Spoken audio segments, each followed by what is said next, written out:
ចំពោះការគ្របដណ្ដប់វិសាលភាពគ្របដណ្ដប់ជាមួយនឹងការអភិបាលកិច្ចនេះដែលយើងគិតថាតើគ្របដណ្ដប់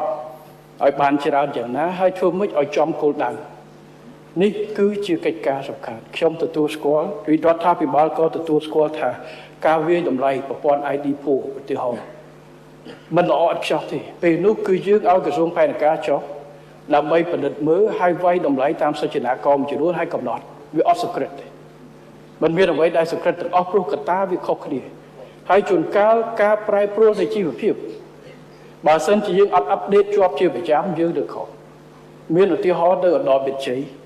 ដែលពេលដែលចុះឈ្មោះវាយតម្លៃអ្នកនឹងក្រ5ឆ្នាំក្រោយមកគាត់ទៅរកស៊ីគាត់ត្រូវអីគាត់មានលុយទិញអត្រាក់ទៅអញ្ចឹងការប្រែប្រួលបែបនេះប៉ុន្តែយើងទទួលស្គាល់ថាកិច្ចការទាំងអស់ត្រូវមានការត្រួតពិនិត្យវាយតម្លៃហេតុនេះហើយបានជាយើងមានការកែសម្រួលនៅក្នុងរបបឆ្នាំ2000ដែលយើងកែសម្រួលមកវិញគឺតាមរបបនៃការស្នើសុំ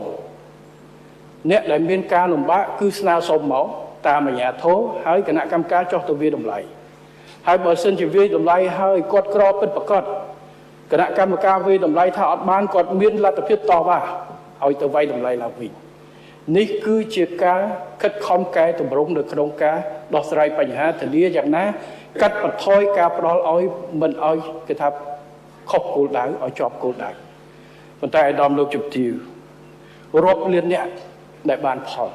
7.9 លានអ្នកដែលបានផលពីនេះប្រកាសណាស់យើងមាន17លានអ្នក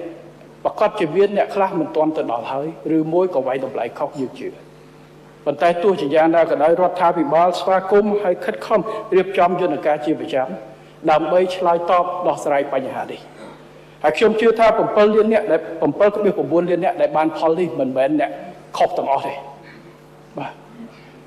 ប្រជាជនរដ្ឋច្រើនណាស់រាប់លានអ្នកដែលបានផលខ្ញុំចុះទៅមូលដ្ឋានចុះទៅកន្លែងណាជួបលោកយាយចាស់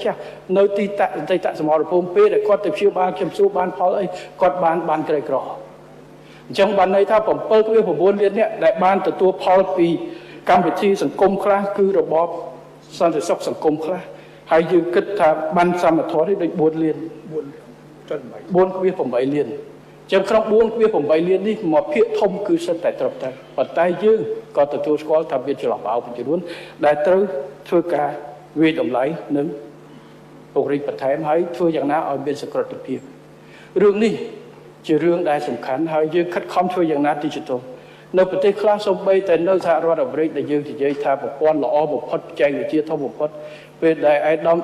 Elon Musk គាត់ស្រាវជ្រាវប្រព័ន្ធ Social Security មានរាប់ម៉ឺននាក់នៅក្នុងបញ្ជីដែលអាយុជាងរាប់រយឆ្នាំទៅហើយអញ្ចឹងកម្ពុជាប្រព័ន្ធការងាររបស់យើងប្រប៉ុណ្ណេះអភិវឌ្ឍប្រប៉ុណ្ណេះដែលយើងខិតខំជំរុញប្រប៉ុណ្ណេះខ្ញុំទទួលស្គាល់ថាមិនល្អឥតខ្ចោះប៉ុន្តែទោះជាយ៉ាងណាក៏ប្រជាពលរដ្ឋយើងភាគច្រើនដែលបានទទួលផលនេះសិតតែត្រឹមត្រូវនៅក្នុងកិច្ចការនេះហើយចំណុចចន្លោះប្រហោងយើងស្វាគមន៍ចំពោះការចូលរួមមតិយោបល់ហើយយើងនឹងខិតខំព្យាយាមដើម្បីដោះស្រាយបញ្ហានេះធ្វើយ៉ាងណាឲ្យកាន់តែសង្កត់ឡើងចំពោះបងប្អូនប្រជាពលរដ្ឋរបស់យើង